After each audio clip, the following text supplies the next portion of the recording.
안녕하세요. 반갑습니다.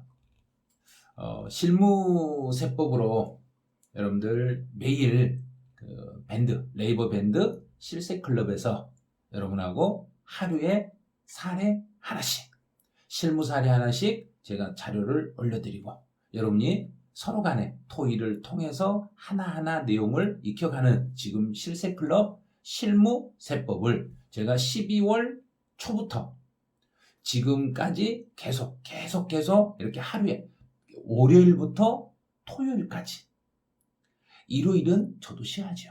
그래서 월요일부터 토요일까지 실무 사례 하나씩을 올려드리는데 그 실무 사례를 제가 유튜브로 해설을 해드릴 거예요. 그래서 일주일, 월요일부터 토요일까지 일주일치를 모아가지고 11월 1주차, 11월 2주차, 11월 3주차, 11월 3주차 이런 식으로 일주 했던 거 5개씩을 모아가지고 해설을 해드릴 테니까 여러분도 이 해설을 들어보시면서 저거구나, 내가 놓친 게 요거구나, 이런 걸 판단을 하셔야 돼요. 자, 그러면 제가 11월 1주차 첫 번째 사례를 어떻게 해석을 하는가 여러분도 따라 한번 가보시죠. 자, 아파트 모델하우스는 취득세 과세가 되는가 그랬어요. 그럼 누가 이제 아파트 모델하우스가 취득세 과세가 돼요 그러면 모델하우스가 어떤 형태인가를 보세요. 임시 사용 건축물이에요. 자, 임시.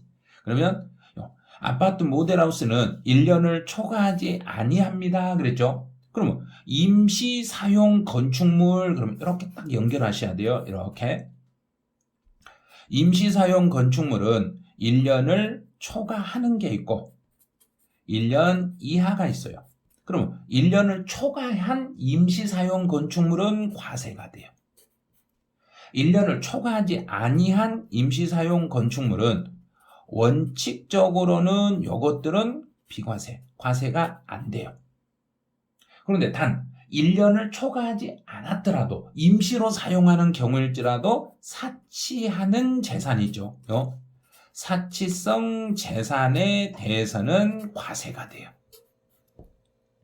그럼 1년을 초과하지 않았을 때, 1년을 초과하지 않았을 때 과세는 임시 사용이니까 등기하지 않고 임시 잠깐 쓰다가 그냥 부셔버리면 되는 거예요. 잠깐 부셔버리면 되는 거예요. 그래서 이 경우는 등기를 제외한 중과 기준 세율로, 중과 기준 세율 2%로 과세를 하는 거예요. 그런데 이런 사례를 생각해 봐요. 그럼 처음에 임시 사용 건축물을 1년을 초과할 거라고 예상하고 제가 세금을 냈어. 자, 1년을 초과할 걸로 보고 세금을 냈어. 그런데 실제로 사용하다 보니까 1년을 사용을 못 했네. 9개월 사용하고 임시 사용 건축물을 철거하게 됐던 거예요. 그러면 내가 냈던 취득세 2%를 돌려받을 수 있겠는가를 생각을 해봐야 돼요. 임시로 사용하는 건축물이 1년이 초과되면 과세인데, 그런데 실제로 1년이 넘지 아니한 상태에서 그 임시 사용 건축물을 철거했을 때는 다시 내가 철거했다는 증명서를 제출하고 구청에다 제출하시면 받았던 취득세를 다시 돌려드리게 돼 있어요. 그래서 그때는 환불 처리가 가능하다는 이야기예요. 그래서 처음부터 1년을 초과하면 세금을 물린다겠지, 1년을 실제로 초과하지 않았을 때는 내가 이미 낸 세금일지라도 그 돈은 다시 환급받을 수 있다가 되는 거예요. 그럼 이제 답변에 제가 이제 1년을 초과하지 아니하는 임시사용 건축물은 취득세가 비과세되기 때문에 모델하우스가 이에 해당되고, 모델하우스는 임시사용 건축물이 되는 거예요. 모델하우스가 이에 해당되는 경우 이거는 1년이 안 됐으니까 비과세가 되겠습니다. 대신에 1년을 초과하게 되면은 중과 기준세율을 적용한다. 중과 기준세율을 적용한다는 이야기는 등기분을 빼고 그 물건 부분에 등기분을 빼라는 거예요. 등기에 대한 취득세는 물리지 마시고 중과기준세 2%짜리로요. 2%짜리를 적용하여 취득세를 과세하겠습니다. 이렇게 가는 거예요. 그래서 모델하우스를 제가 단적인 예로 들었지만 모델하우스가 아니라 임시사용 건축물은 우리 공장, 현장, 우리 공사 현장 있잖아요. 공사 현장에 있는 컨테이너 박스 같은 거, 이것도 임시사용 건축물이에요. 그것도 1년이 넘지 않으면 비과세, 1년이 넘으면 과세. 그 다음에 또 혹시 어디 이제 우리 여행을 다니다 보면 기차 카페 같은 거 있잖아요. 기차 객차를 카페로 만들어 놓는 거, 그것도 임시사용 건축물이에요. 거기도 1년을 초과하면 과세, 초과하지 않으면 비과세, 이렇게 해석하시면 돼요. 그래서 임시사용 건축물이 아파트, 모델하우스 이거 하나만 있는 게 아니라 엄청 많아요. 여러 가지가 있는데 그 중에서도 예를 들어서 임시사용 건축물은 아파트, 모델하우스 이거 하나를 예로 들었던 거예요. 이제 아시겠죠? 자, 그러면 하나, 오케이. 실무에서 이제 해결하셔야 돼요. 자, 두 번째, 11월 첫째 주 두 번째 사례. 사회 행위로 소유권 이전 등기가 말소된 경우. 오, 선생님, 사회 행위가 뭐예요? 사회? 죽여요? 아유, 무슨 소리야? 사회 행위라는 말은 여러분이 네이버 검색을 해보세요. 자, 검색을 해보시면 이렇게 나와요. 내가 내 재산을 누군가에게 뺏기지 않으려고 상대방하고 가짜로 계약을 맺어가지고 내 재산을 가공 매매한 것처럼 꾸며가지고 내 재산을 빼돌리는 거. 이게 사회행위예요.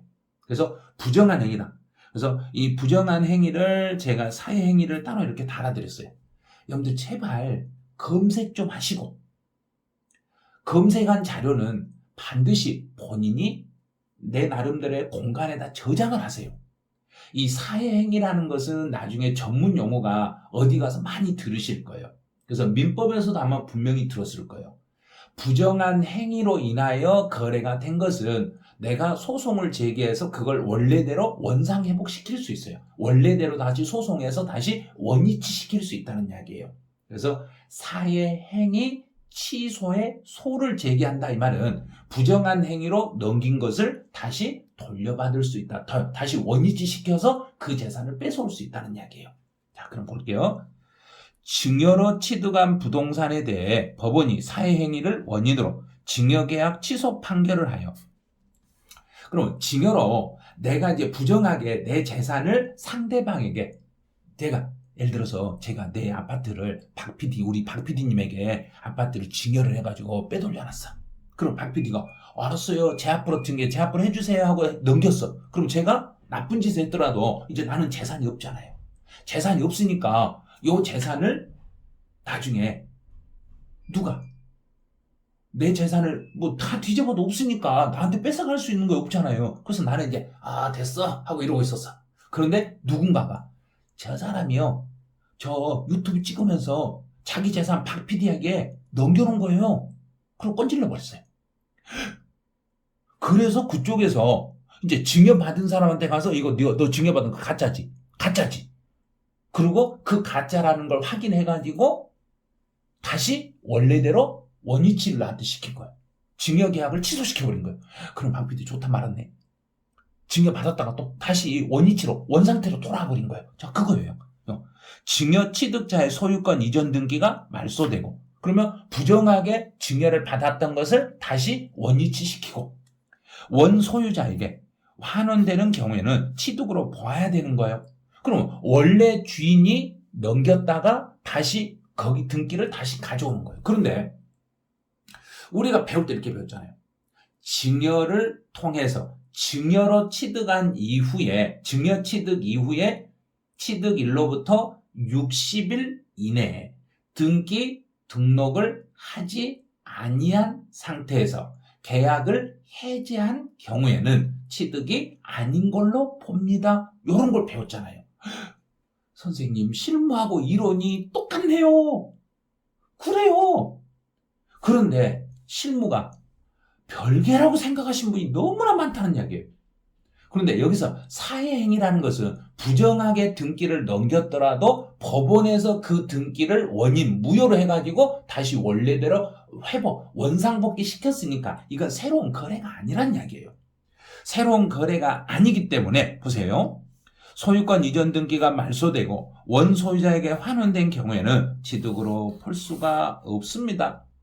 원래대로 나쁜 짓 했다가 다시 그걸 돌려받았기 때문에 그건 새로운 거래가 아니라 그 자체, 증여했던 자체가 없었다고 보는 거예요.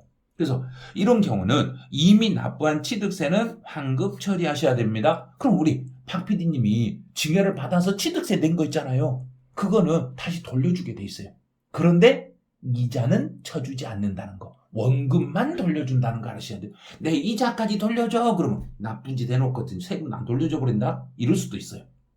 그래서 그래도 그건 부정한 행위로 갔다가 다시 왔기 때문에 냈던 아예 그 거래 자체가 없었던 걸로 보고 취득세 냈던 걸 환급받을 수 있어요. 그러면 원래 이제 넘겼다가 다시 내가 받아오더라도 나는 새로 취득으로 볼 수가 없습니다. 그리고 이건 취득세 안 내셔도 돼요. 그런 나쁜 짓 했다가 잠깐 맡겨놨다가 다시 그냥 가져온 걸로 보는 것이지 거래로 보는 건 아닙니다. 그래요. 실무에서 이런 경우 많아요. 부정하게 재산을 빼돌려가지고 다른 데로 증여했다가 소송에 의해서 그게 원위치가 됐더라도 그거는 새로운 거래가 아니기 때문에 혹시 증여를 받은 사람이 냈던 세금은 돌려받을 수 있나요? 물어보면 네, 그 세금은 돌려받을 수 있어요. 이렇게 상담해 주시면 돼요. 자, 두 번째 사례. 오케이. 에이, 선생님 오케이 하면 안 되죠. 여러분도 오케이 하셨어요, 지금. 그래, 선생님. 진짜 맞아. 저거다. 이러면 안 되시죠. 손님 다 가고 난 다음에 뒷북 치시면 안 돼요. 손님 있을 때 이렇게 상담을 하시라는 이야기예요. 자, 그러면 이제 세 번째 사례로. 이제 이혼하면서 재산 분할, 청구권 행사로 취득한 재산입니다. 수업 시간에 엄청나게 틀리셨죠? 아니요, 나 안 틀렸는데. 에이, 틀렸잖아요. 맨날 반대로 대답은 안 그래요, 안 그래. 나 안 그랬어요, 나 안 그래. 나는 정확히 했어요. 그래, 알았어. 그 옆 사람은 그랬어요. 그렇죠. 알았죠, 이제? 그러면 재산 분할은 뭐냐면 일단 제가 그림을 그려드릴게요. 자, 갑이라는 사람, 을이라는 사람. 자, 둘이 배우자예요. 배우자인데 마음이 안 맞아서 둘이가 이혼을 한 거예요. 이혼해서 재산 분할을 했어요. 근데 재산 분할을 할 때 처음에는 토지를 100% 지분을 갑 이름으로 되어 있었어요. 그런데 재산 분할할 때 이 분할을 여기서 을에게 50%를 재산 분할로 이전해 줬어요. 그 말은 이 50%는 처음부터 갑 이름으로 등기가 100% 되어 있어도 그 100% 지분 속에 50%는 을 것이었다는 이야기예요. 그래서 결혼 생활, 혼인 신고 이후에 취득한 재산들은 전부 부부 공동 소유 재산으로 보는 거예요. 그래서 한 사람 명의로 등기가 되어 있었더라도 한 사람의 재산으로 보는 게 아니라 부부 공동 소유 재산으로 보는 거예요. 그래서 부부 공동 소유 재산으로 보기 때문에 이 50%는 을이 갑에게 돈 주고 산 게 아니라 본인 걸 자기가 돌려받은 거예요. 내가 내 것을 돌려받은 것이기 때문에 을 입장에서는 새로운 취득은 아닌데 처음부터 취득은 아니에요. 취득은 아닌데 을이라는 사람은 그 50%의 지분을 등기부상에 기재를 해야 돼요. 등기부상에 기재를 해야 되기 때문에 등기분에 대해서는 취득세로 내놓으셔야 돼요. 그러면 등기분에 대해서는 세금을 내는데 이 등기분에 대해 세금 내면 아니 지금 내가 내 물건인데 지금 왜 세금 내냐고. 그럼 등기부 안 만들 건가요? 새로 등기부를 만드니까 종이값하고 잉크값을 내야죠. 물건값은 안 내도 되는 거예요. 이미 100% 냈잖아요. 처음에. 부부가 공동으로 냈잖아요. 그런데 등기부는 이제 이번에 내 이름으로 다시 만들어야죠. 그래서 종이값, 잉크값을 내야 되니까 요 등기분에 대해서는 취득세를 내셔야 돼요. 취득세가 과세가 되겠습니다. 이렇게 가는 거죠. 그러면 세율을 적용할 때 어떻게 적용해 보세요? 전체 표준 세율이 이거는 무상 이전으로 보니까 3.5%에서 여기에서 물건값 2% 빼고, 자, 2% 빼고 1.5%의 취득세 세율만 이렇게 계산하면 돼요. 3.5에서 2% 빼고 1.5%에 대한 취득세만 내시면 돼요. 이런 식으로 하시면 돼요. 그래서 이런 경우에 우리 시험용으로 이렇게 배웠잖아요. 등기분이니까 취득 시기는 등기일이에요. 세율은 표준세율에서 중과기준세율을 뺀 세율이에요. 그럼 세금은 등기 한 날로부터 60일 안에 취득세를 신고하고 납부하셔야 돼요. 이렇게 되는 거예요. 그래서 이 재산분할로 내 지분이 이전 나한테 넘어오더라도 넘겨받은 나는 취득세를 등기분에 대한 취득세를 내셔야 돼요. 그런데 주는 사람 입장에서요. 갑 입장에서는 자기 지분을 50% 을에게 주는 게 아니라 처음부터 을 지분을 내가 가지고 있다가 을 지분을 돌려주는 거예요. 그러니까 갑 입장에서는 양도도 아무것도 아니에요. 양도소득세 낼 필요 없어요. 갑은 양도소득세 안 내요. 을은 등기분에 대한 취득세만 내고 을은 증여세도 안 내요. 왜? 증여가 아니라 내 지분에 대한 등기부상의 표시만 하는 것이기 때문에 을은 취득세 등기분만 내는 거고 증여세 안 내고 갑은 양도세 안 내는 거예요. 아시겠죠? 그럼 이제 재산 분할하고 관계된 것은 이제 다 상담을 하실 수 있겠죠? 아직인데. 그러면 조금 더 연습해 보세요. 그리고 집에서 이런 것을 상대방 누군가에게 대화를 해서 계속 말로 설명을 하세요. 제가 하는 것처럼 상대방한테 이혼했을 때 재산분할 이렇게 서로 지분을 나눌 때 세금이 어떻게 되는지 그걸 누군가에게 설명을 하는 형태로 한번 해보세요. 그게 실무 사례니까. 설명 형태로 하시면 아마 조금 더 편하실 거예요. 자, 그러면 이혼식 재산분할은 여기까지. 자, 이제 이사 물건으로 차량을 국내로 반입을 했어요. 이 사람 외국 살았네요. 외국에서 살고 외국에서 차량을 자기가 운행하고 있다가 외국에서 우리나라로 다시 들어오면서 외국에서 타고 다녔던 차량을 가지고 들어오네? 그럼 이 차량이 뭐냐면 이삿짐 센터에 들어있는 그 물건이라고 보시면 돼요. 이사 물건이야. 차량을 새로 취득한 게 아니라 외국에서 내가 생활하면서 타고 다녔던 그 차량을 국내로 가지고 들어오는 것은 외국에서 5년 이상을 거주한 사람에 대해서만 그 사람에 대해서만 취득세를 과세하지 않아요. 만약에 외국에서 오늘 내가 외국 가서 자동차를 사가지고 그 자동차를 가지고 우리나라로 들어오잖아요. 그럼 세관에서 취득세를 물려요. 그런데 제가 외국에서 5년 동안 생활하면서 거기서 자동차를 구입해서 자동차를 타고 다녔던 그 차를 우리나라로 가지고 들어올 때는 그 차량에 대해서는 우리 그냥 집에서 쓰던 그냥 이삿짐이라고 보시면 돼요. 이삿짐이라고 봐가지고 그 경우는 취득세를 물리지 않습니다. 그래요. 혹시 이제 외국의 친구들이 내가 지금 외국 살다가 5년 이상 살다가 대한민국으로 들어오면서 외국에서 내가 타고 다니는 자동차 국내로 우리 대한민국으로 가지고 들어오면 취득세 어떻게 돼? 물어보면 그거 5년 이상 네가 살았으면 우리나라로 가지고 들어오더라도 그 차량에 대해서는 취득세 안 물리니까 걱정하지 말아. 걱정하지 말아. 그래야 돼요. 그런데 이제 이런 경우 있었죠. 자, 외국인 소유의 자동차를 우리나라로 가지고 들어와서 등기할 때는 세관에서 2% 취득세를 물리고 우리나라로 들어와서 등기할 때는 다시 등록 면허세로 물린다는 그런 규정이 있었죠. 그거하고 이 내용하고는 약간 달라요.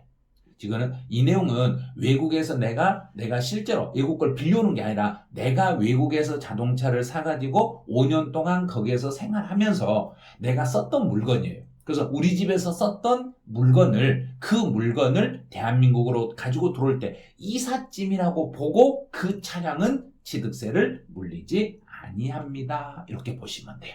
자, 그럼 이 사례는 이 정도 하시면 돼요. 이제 다음 사례로 가보죠. 회사의 조직 변경에 따른 취득세 납세 의무. 조직 변경이네요. 그럼 조직을 변경했다는 이야기는 회사가 새로 움직이는 게 아니라 조직만 바꿨다는 이야기. A 부서, B 부서 이렇게 이렇게 왔다 갔다 바꾼 거지 실제로 물건이 거래되는 건 아니에요. 그래서 조직 변경이라는 것은 어떤 걸 말하는지 제가 이제 조직 변경에 대해서 설명해 놓은 것을 한번 보여드릴게요. 자, 조직 변경이란 회사의 인격은 여기서 회사의 인격이라는 이야기는 회사의 그 주체 있죠. 만약 주식회사 메가랜드 그런 메가랜드 형태 그대로 있으면서 이 말이에요. 인격은 여기서 회사는 인격이라고 사람은 우리 개인들을 말해요. 우리 한 사람 한 사람이요. 개인 인격체. 그럼 회사는 법인체. 그리고 메가랜드라는 법인은 그대로 오면서 그 법률상의 조직을 변경하여. 그럼 법률상의 조직을 메가랜드에서 메가랜드가 아니라 뭘로 메가스터디로 바꿔볼까요? 메가스터디로 바꾸면 안 되죠. 그래서 메가스터디에서 메가랜드로 이제 조직이 하나가 띄어져 나온 거고, 메가랜드에서 이제 만약에 중개사 만약에 다른 어떤 계열로 조직을 바꾼다고 생각해봐요. 그리고 조직을 바꿨을 때 변경하여 다른 종류의 회사가 되는 것을 조직 변경이라고 그래요. 그래서 메가랜드라는 공인중개사에서 이제 공인중개사나 다른 걸로 조직을 바꾸는 거예요. 그럼 이제 이거 바꾸더라도 그 법인체 형태에 있는 그 자산은 그대로 유지가 되는 거예요. 이름만 바뀌는 것이지 그대로 유지가 되는 거예요. 자, 어떤 회사가 다른 종류의 회사로 조직을 변경한 경우에는 본래 종류의 회사, 만약에 주식회사가 유한회사로 조직을 변경한 때는 주식회사, 그러면 본래 회사, 그 다음에 회사 없어지는 거, 이름이 바뀌는 거, 그럼 이에 대한 설립 등기를, 그럼 여기서는 새 종류의 회사에 관하여 설립 등기를 한다 이랬는데, 근데 이름만 바뀌는 것 뿐이에요. 이름만 바뀐다고 해서 취득세를 새로 물리거나 그런 건 아닙니다. 다시 볼게요. 자, 주식회사에서 유한회사로 이렇게 바뀌었어요. 근데 조직 변경 전에 부동산을 조직 변경 후에 법인 명의로 변경 등기할 때는 취득세 과세 대상에서 제외됩니다. 새롭게 물건을 취득한 게 아니라 그 회사의 이름만 바뀌는 거니까, 그럼 변경해서 그 이름 바꾸는 지목 변경이랑 똑같잖아요. 그럼 건당 한 번 바꿀 때마다 이름 바꿀 때 건당 6,000원씩만 내시면 돼요. 등록 면허세로 내는 거지 요거는 취득세 대상은 되지 않습니다. 이렇게 보시는 거예요. 자, 조직 변경은 요 정도만 보시면 될 거예요. 자, 이제 11월 1주차 마지막 이제 상속에 따른 취득세. 이 지문에 대해서 논란이 좀 있으시더라고요. 상속에 따른 취득세 납세금, 이건 뭐냐면, 이제 갑이라는 사람이, 여기다 이제 그림을 하나 그릴게요. 자, 갑이라는 사람이 을에게 이제 계약을 체결했어요. 자, 이 물건을 팔려고 매매 계약을 체결했는데, 잔금을 받기 전에 갑이라는 사람이 잔금 전에 사망을 해버렸어요.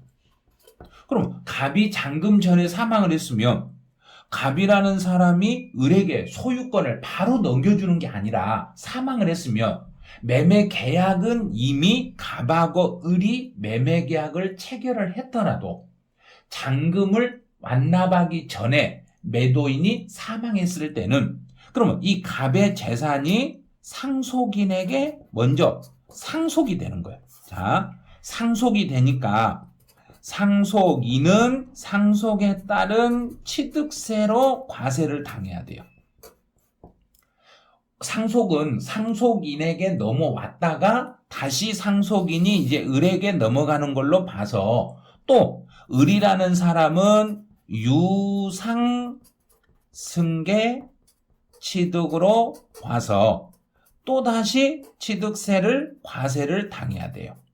그래서 이런 경우는 갑이 을에게 매매 계약을 체결한 이후에 잔금을 완납하기 전에 갑이 사망을 해버리면 갑의 자녀들에게 상속이 되니까 자녀들이 상속에 따른 취득세도 내야 되고, 을이라는 사람은 유상승계 취득으로 봐서 요것도 취득세를 또 내셔야 돼요. 자, 그럼 볼게요. 매도자가 사망하고 매수자에게 소유권 이전 등기가 되는 경우에도, 등기는 이제 등기법에서 매매 계약을 체결하고 상속이 이미 그 잔금 전에 사망을 했더라도 등기는 갑 이름에서 을로 바로 넘어갈 수는 있어요. 이거 등기법에서 배웠을 거예요. 이제 갑에게서 을에 상속인들에게 상속 등기가 넘어와서 다시 또 등기가 을에게 넘어가고 이중으로 이렇게 왔다 갔다 해야 되는데 예외적으로 이런 경우에는 갑에서 을로 즉시 바로 등기가 가능은 해요. 자, 가능은 해요. 그럼 이런 경우에도 상속인에게 상속에 따른 취득세 납세 의무가 있고 또 매수인 을에게는 유상 승계 취득으로 봐서 취득세 납세 의무가 또 있습니다. 그래요. 그래서 이 경우에 납세 의무자는 매수인 을과 상속인 모두에게 취득세 납세 의무가 발생합니다. 이런 거예요. 사례가 우리 수업 시간에 배웠던 시험용으로 배웠던 내용하고는 너무 다른 것처럼 느껴지죠. 똑같아요. 똑같은 내용인데 이거를 내가 알고 있는 내용을 실무 사례라는 건 상대방에게 의사 전달을 해서 그 사람이 세금 전략을 하고 어떻게 하면 세금을 줄일 수 있겠는가, 그 사람이 세금을 내기 전에 내가 그 사람에게 좀 더 세금에 대해서 상세하게 설명해 주는 게 실무 사례가 되는 거예요. 그래서 똑같은 내용이에요. 그래서 우리 교재 같은 걸 막 찾아보시면 실무 사례하고 관련된 유사 규정들이 많이 나올 거예요. 그러면 그것들을 이렇게 쭉 읽어보시다 보면 요 내용이 실무 사례에서 이렇게 해석이 되는구나 알 수 있을 거예요. 그래서 11월 첫째 주 실무 사례 해설은 제가 할 수 있는 건 여기까지. 자, 그러면 여러분들도 누군가에게 이 자료를 가지고 제가 하는 것처럼 상담할 수 있을 정도, 그날이 될 때까지 여러분들은 노력하셔야 돼요. 그래서 실세 클럽에 오신 분들은 중개사 상위 1%를 목표로, 상위 1%라는 이야기는 월 매출 1억. 이런 너무 적은가요? 월 매출 4억. 너무한가요? 그럼 월 매출 1억으로 다시 정정. 자, 월 매출 1억을 목표로 여러분들 실무에서 대박 나시고 실세 클럽 하면 실무 확실히 잡을 수 있는 실세 클럽. 여러분 중개사 상위 1%가 되는 그날까지 노력하시고, 혹시 사례가 안 풀린다고 해서 저 포기할래요 이러지 마세요. 사례는 사례예요. 사례는 사례이기 때문에 여러분들이 하면 할수록 이게 늘어요. 그래서 잘못된 해석일지라도 계속 해석을 하세요. 그래서 글을 써가지고 말로 표현해 보시고 자꾸 표현해 보시고, 그리고 다른 분이 어떻게 표현하는가를 좀 모방을 하시고, 그렇게 해가지고 사례를 내 것으로 만드시기 바라네요. 자, 그러면 11월 1주차 사례 분석은 여기서 마치죠. 안녕.